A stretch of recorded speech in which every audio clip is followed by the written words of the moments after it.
Alhamdulillah Rabbil Alamin, wassalatu wassalamu ala asyrafil anbiya wal mursalin wa ala alihi wa sahbihi ajma'in. Kita akan sambung perbicaraan kita tentang ghurur orang-orang yang kafir. Ghurur orang-orang yang kafir yang disebabkan oleh istidraj. Disebabkan oleh istidraj. Dan kita telah jelaskan istidraj itu apa.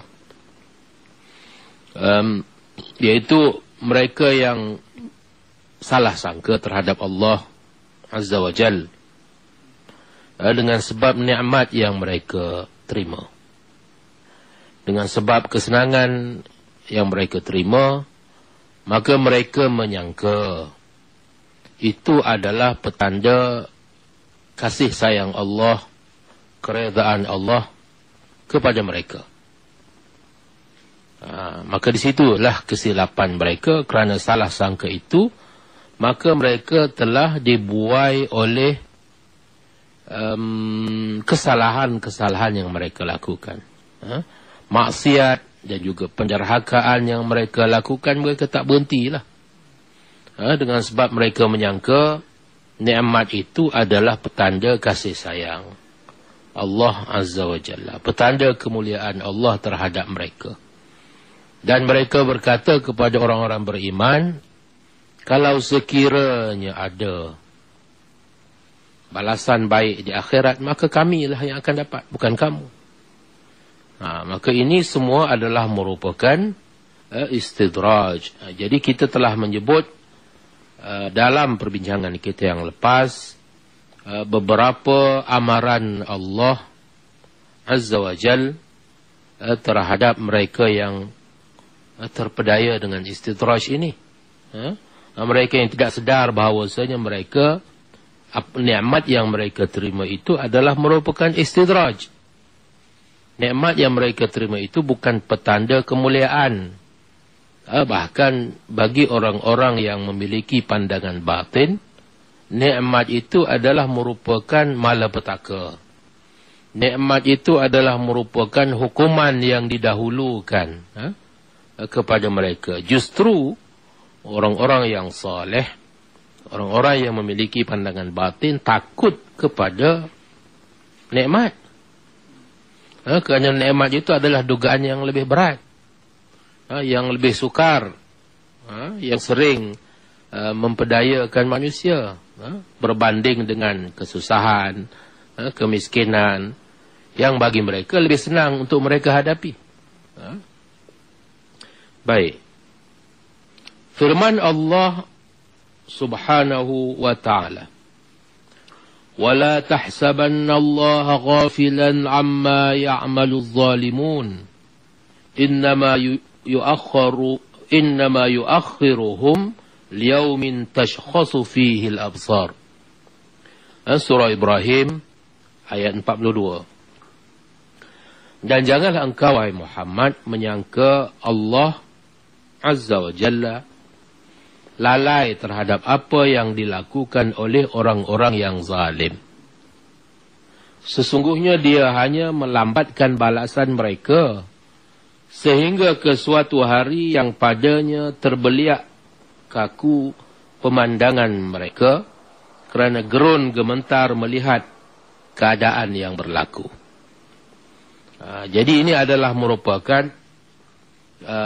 kata-kata jaminan Allah Subhanahu wa ta'ala kepada Nabi kita sallallahu alaihi wasallam, memandangkan kepada keadaan umat Islam pada masa itu, pada masa awal Islam, bagaimana orang-orang yang kafir itu senang lenang, boleh melaksanakan apa-apa perancangan jahat mereka terhadap umat Islam. Sedangkan umat Islam berada dalam keadaan lemah, dalam keadaan tertindas. Adakah Allah Ta'ala buat tak tahu aja? Itu. Mungkin itu yang terlintas dalam fikiran Nabi kita SAW, dalam fikiran orang-orang yang beriman. Maka diturunkan ayat ini. Jangan engkau, wahai Muhammad, sangka Allah Ta'ala lalai. Jangan ingat Allah Ta'ala tak tahu. Allah Azza wa Jalla maha mengetahui apa yang mereka lakukan. Dan Allah maha mengetahui apa yang ada di dalam hati mereka. Dan Allah maha mengetahui apa dia, apa yang terlintas dalam hati orang-orang beriman. Memandangkan kepada tekanan demi tekanan, penindasan demi penindasan yang mereka hadapi. Adakah itu petanda Allah Ta'ala tidak bersama dengan orang-orang beriman? Ya? Adakah itu petanda Allah Ta'ala lupakan kepada orang-orang beriman dan bersama dengan orang-orang yang tidak beriman? Kerana itulah yang dikatakan oleh orang yang tidak beriman. Kaum musyrikin, ini petanda Allah Ta'ala kasih kepada kami. Sedangkan orang-orang yang beriman yang kita sebutkan pada minggu yang lepas, rambutnya kusut masai, mukanya berdebu, sebagai menjelaskan keadaan mereka, menyatakan keadaan mereka. Adakah orang-orang yang macam ini, golongan ini, golongan yang menjadi pilihan Allah? Kalau sekiranya engkau benar, wahai Muhammad, niscaya kamilah yang sepatutnya berada di hadapan. Itu adalah merupakan di antara kata-kata yang dilontarkan oleh kaum musyrikin terhadap orang-orang yang beriman. Mereka menghina orang-orang beriman dengan kata-kata yang sedemikian. Maka diturunkan ayat ini. Semua itu hanyalah merupakan istidraj. Semua itu adalah merupakan istidraj supaya mereka itu menyangka bahawasanya mereka berada pada jalan yang benar. Sedangkan mereka berada dalam kesesatan. Apabila mereka berterusan berada dalam keadaan itu, maka bertambahlah dosa mereka. Dan bertambah besarlah hukuman mereka di sisi Allah. Sehingga Allah Ta'ala kata, pada suatu hari yang padanya terbeliak kaku pemandangan mereka, ini di akhirat lah, terbeliak mata mereka, melihat apa yang akhir sekali diperuntukkan untuk mereka. Banyak ini balasan, balasan yang tidak mereka jangka-jangkakan. Dan banyak ayat-ayat yang sedemikian dalam Al-Quran. Jadi barang siapa yang beriman dengan ayat-ayat ini, jadi kita sebut sebab-sebab mereka itu semua ditimpa istidraj. Ini adalah kerana mereka mengkufuri ayat-ayat ini.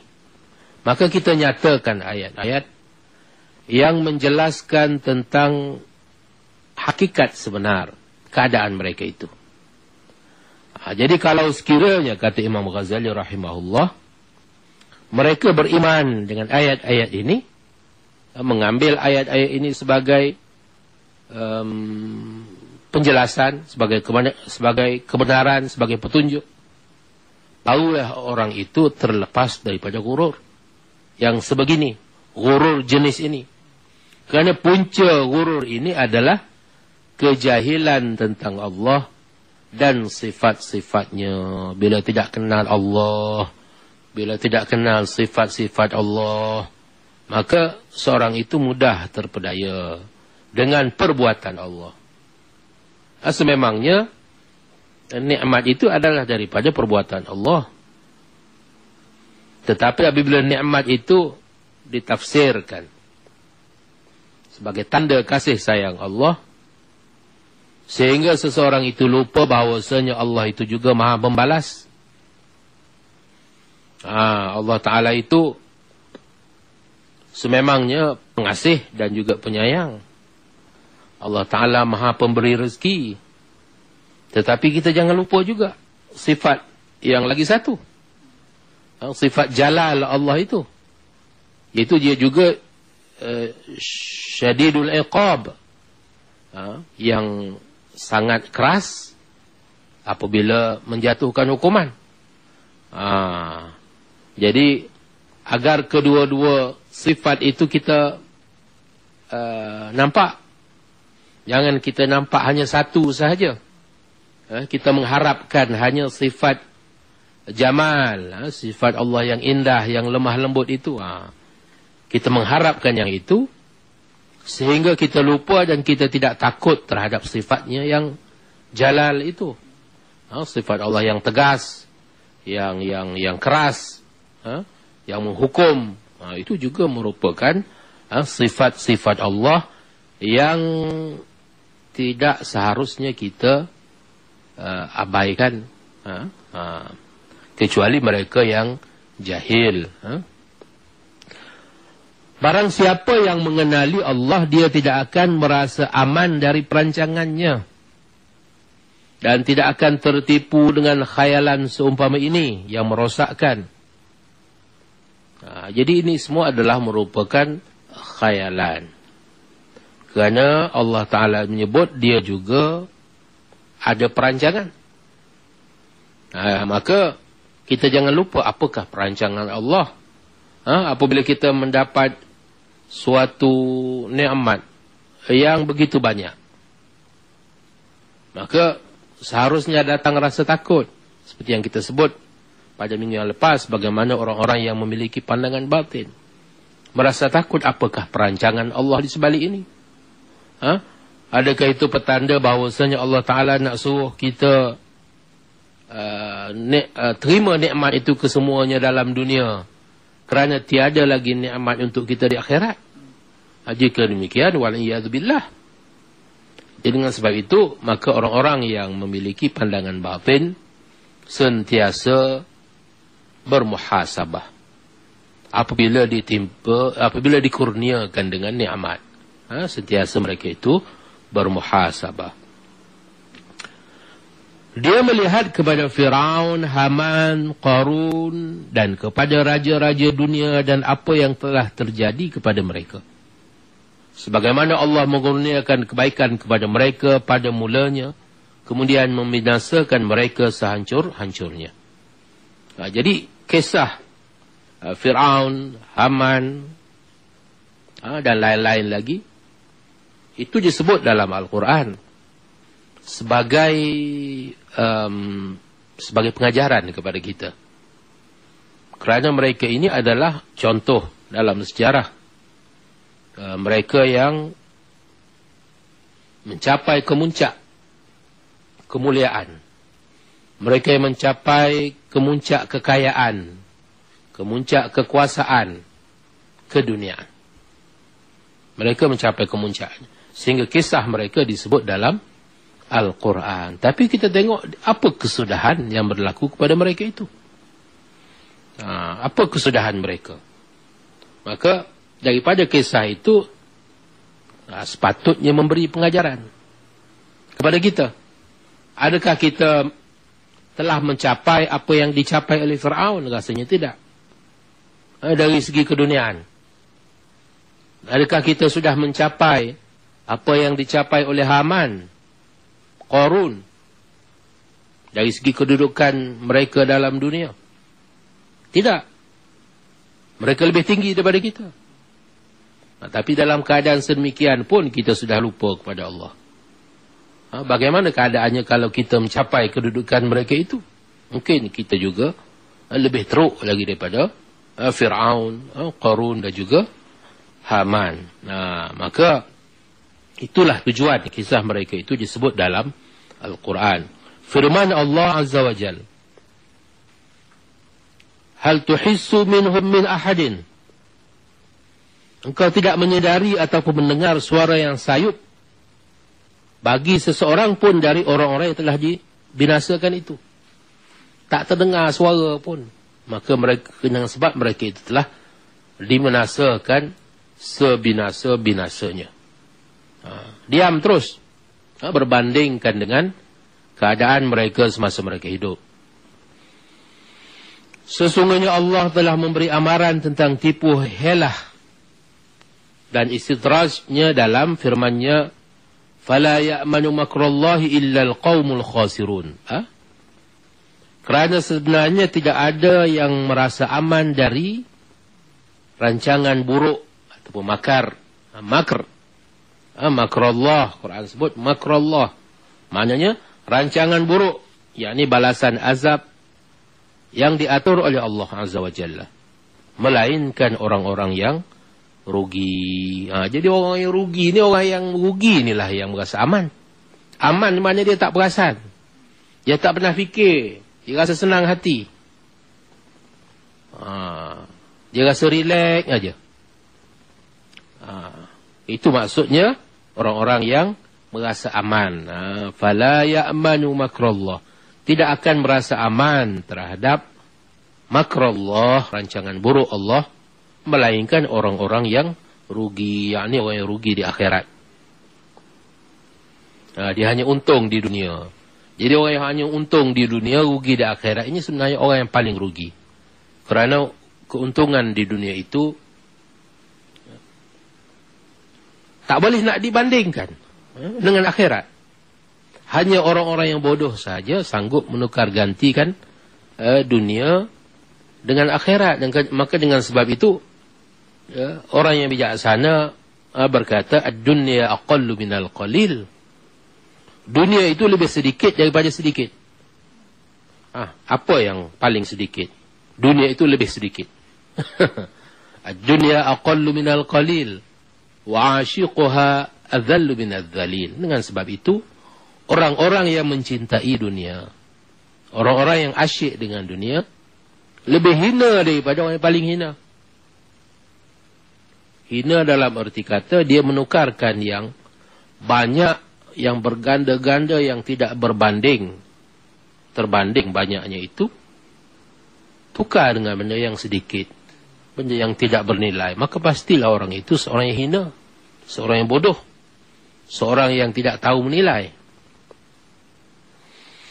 Firman Allah Azza wa Jalla lagi, wa makaru makra wa makarna makra wa hum la yash'urun.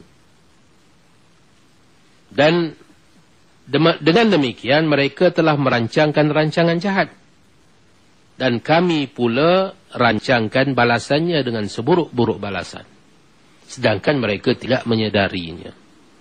Kita jangan fikir kita saja yang memiliki perancangan, sedangkan Allah itu memiliki perancangan yang jauh lebih hebat daripada kita. Dalam keadaan kita tidak sedar, sibuk merancang itu, kita lupa bahawasanya di sana ada perancangan Allah untuk kita. Jadi yang ni tujuannya untuk memberi amaran, supaya kita takut, supaya kita beringat terhadap segala tingkah laku kita. Kemudian firmannya lagi, wa makaru wa makarallah wallahu khairul makirin. Dan orang-orang Yahudi dan kafir itu pun merancangkan tipu daya, hendak membunuh Nabi Isa alaihissalam. Orang Yahudi merancang tipu daya nak membunuh Nabi Isa. Dan Allah pula membalas tipu daya mereka. Dan ingatlah Allah sebijak-bijak yang membalas dan menggagalkan segala jenis tipu daya itu. Jadi orang Yahudi ini merancang untuk membunuh Nabi Isa alaihissalam. Maka apa yang sebenarnya berlaku, Nabi Isa tidak mati, tidak terbunuh. Yang mereka sangka mati disalib itu bukanlah Nabi Isa alaihissalam. Itu kita semua tahu. Begitu juga rancangan mereka untuk membunuh Nabi kita sallallahu alaihi wasallam, rancangan kaum musyrikin untuk itu adalah merupakan makar, perancangan-perancangan. Sehingga sampai pada tahap itu mereka merancang untuk membunuh para nabi. Tetapi Allah juga adalah merupakan perancangan yang itu mereka jangan lupa.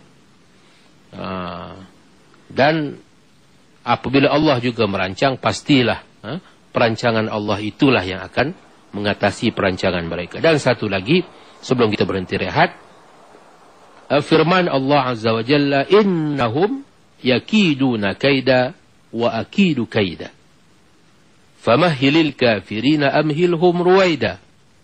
Sesungguhnya mereka yang menentangmu wahai Muhammad, bermati-matian menjalankan rancangan jahat. Dan aku pula tetap bertindak membalas rancangan jahat mereka dan menggagalkannya. Oleh itu janganlah engkau hendakkan segera kebinasaan orang-orang kafir itu. Berilah tempoh kepada mereka sedikit masa. Ini adalah merupakan satu lagi jaminan Allah Azza wa Jalla. Tentulah kita boleh faham kenapa Rasulullah dan juga orang-orang mesti geram. Mesti sakit hati dengan perlakuan orang-orang yang kafir itu. Maka ayat ini turun sebagai pujukan kepada orang yang beriman. Sabar. Bukan bermakna Allah Ta'ala membiarkan mereka mendiamkan diri. Ataupun jauh sekali Allah Ta'ala tidak berkuasa untuk menyekat mereka itu.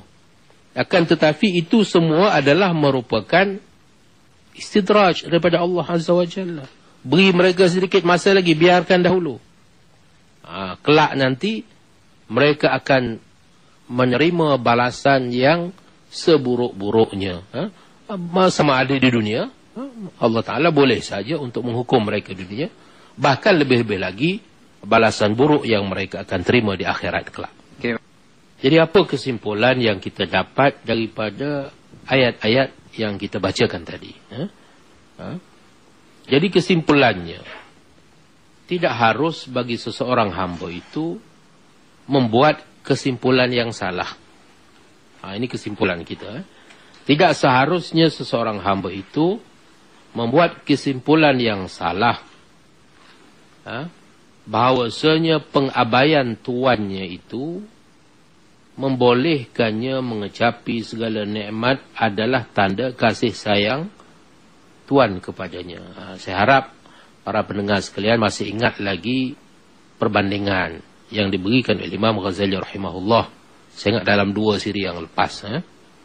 Tentang seorang tuan yang memiliki 2 hamba. Seorang dia biarkan, seseorang dia disiplinkan. Seorang tu dia biarkan, buatlah. Nak ikut hawa nafsu, nak buat apa pun buatlah. Tak nak pergi sekolah pun tak apa. Manakala seorang lagi dia paksa pergi sekolah, dia ajarkan disiplin, dia ajarkan adab. Yang itu tak boleh, yang ini ada apa batasan, sekatan. Maka hamba yang dibiarkan itu tidak seharusnya berfikir itu tanda kasih sayang. Ini untuk perbandingan kepada kita. Bahkan sepatutnya dia beringat kalau semua itu adalah merupakan tipu daya dan helah semata-mata. Sedangkan tuannya tidak pernah memberi amaran kepadanya tentang perkara itu. Tuannya tak pernah bagi amaran.